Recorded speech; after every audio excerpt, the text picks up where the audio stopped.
नहमदहु व नसल्ली अला रसूलिहिल करीम अम्मा बाद फ़ाऊज़ु बिल्लाहि मिनश शैतानिर रजीम बिस्मिल्लाहिर रहमानिर रहीम। मेरे उस्ताद मोहतरम हकीम सैयद निमत अली शाह साहब ने तिब्ब यूनानी की शान पर एक खूबसूरत नज़म लिखी है, मैं आपके सामने पेश कर रहा हूँ। तिब्ब यूनानी दियां क्या बातां ने, तिब्ब यूनानी दियां क्या बातां ने, इहदे विच मिलदियां अजब सुगातां ने, इहदे विच मिलदियां अजब सुगातां ने। ओ दिन सोने ते सुख दियां रातां ने, दिन सोने ते सुख दियां रातां ने, तिब्ब यूनानी दियां क्या बातां ने।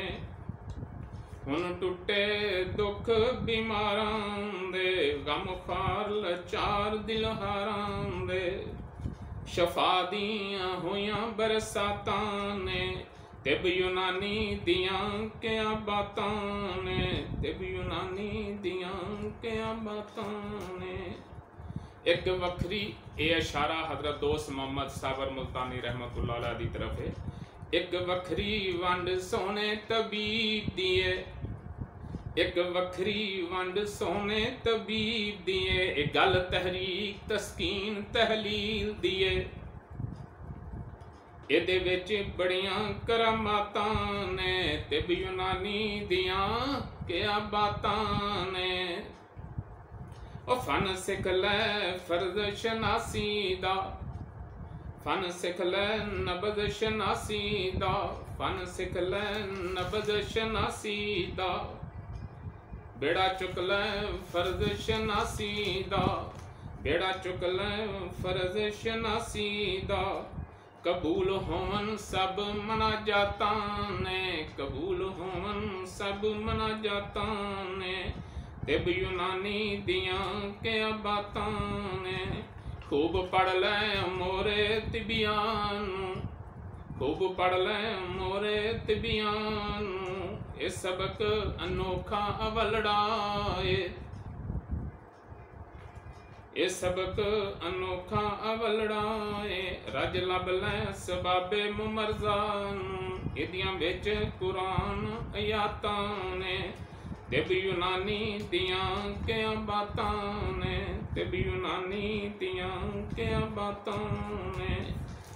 गूंज वांगू कुरलावां मैं, गूंज वांगू कुरलावां मैं, प्यार दे बूटे लावां मैं, प्यार दे बूटे लावां मैं, तिब्ब दे दीप जलावां मैं, ये सब रब वलों सआदातां ने, तिब्ब यूनानी दियां क्या बातां ने, इहदे विच मिलदियां अजब सुगातां ने।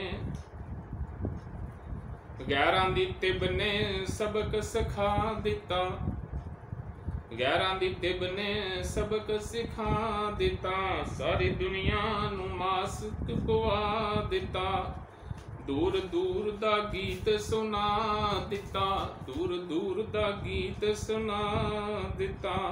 फिर भी आखन बड़ियां मरातां ने, फिर भी आखन बड़ियां मरातां ने, तिब्ब यूनानी दियां क्या बातां ने। उजड़ी तिब्ब महकावांगे, खून जिगर दा पावांगे इंशाअल्लाह। उजड़ी तिब्ब महकावांगे, खून जिगर दा पावांगे, दुखां दी आग बुझावांगे, दुखां दी अग बुझावांगे, सारे जग नूं ए समझावांगे, इस तिब्ब दियां बड़ियां बरकातां ने, तिब्ब यूनानी दियां क्या बातां ने। और आखिर पर एक ज़रूरी ऐलान, इंशाअल्लाह अज़ीज़ अगले माह से हर महीने के एक इतवार को उस्तादुल हुकमा सैयद नेमत अली हकीम सैयद नेमत अली शाह साहब अल सैयद तिब्बी तरबीती मरकज़ गोजरावाला बिलमुकाबल DC कॉलोनी कोटशाह में इंशाअल्लाह लेक्चर दिया करेंगे। आपका फरमान है कि जो शख्स तशखीस, तजवीज़ और इलाज के मेरे 6 सबक सुन ले, यह तिब इंशाल्लाह एक दुल्हन की तरह सजी हुई उसके पास होगी। वमा अलैना इल्लल बलाग।